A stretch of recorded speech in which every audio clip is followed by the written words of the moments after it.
On my 11th birthday, my mother explained how my grandma instructed her never to take me out in public as an infant. Carrie, you are so beautiful. She told me someone would steal you. This is how I was taught to hide. These are my instructions on how to be a woman. 1, hold everything you touch. 2, do not watch other women be women. When I was 15, the boy I didn't want to go out with told everyone he knew I was a dyke. This is how I was taught to forget. These are my instructions on how to hold what I touched. There are no museums in which I have been etched. Boy, I may have understood how to walk through your room in the dark, but I learned how to hold my breath. There are no bedroom walls that ask where I have gone.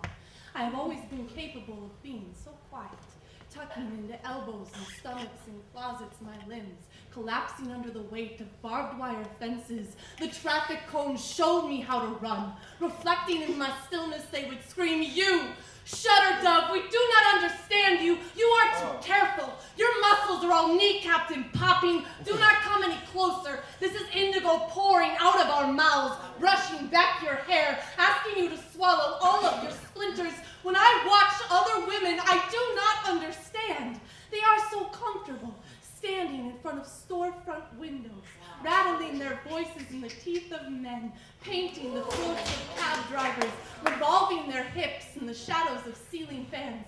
They are grasping the hands of little girls as if insects could be lost, swinging in the coal of subway tunnels, their legs buckling in the plastic of their arms.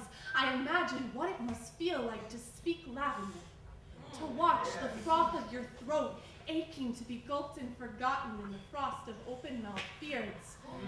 Girl, the closest I will ever get to your language are the violent bruises I have received from the wrists of pavement trying to hold me.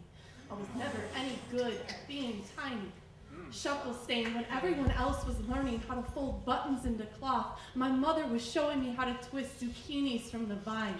Our fingers stapled and dirty, holding the earth in our palms. I imagine God in our voices, reflecting in the shimmering face of a storefront window. I am all buttoned and zipped as the flannel blurs from the backs of trucks keep shouting, "You, Shutterdove, we do not understand you. You are too simple. Everything about you seems to mean boy. Try not to have any daughters. They will not know how to be feminine." When I was 19, my mother was holding me in her arms, and she whispered, "When you were born, you were so beautiful, Carrie. I named you what you were. I named you Little Woman." This is how I was taught to touch.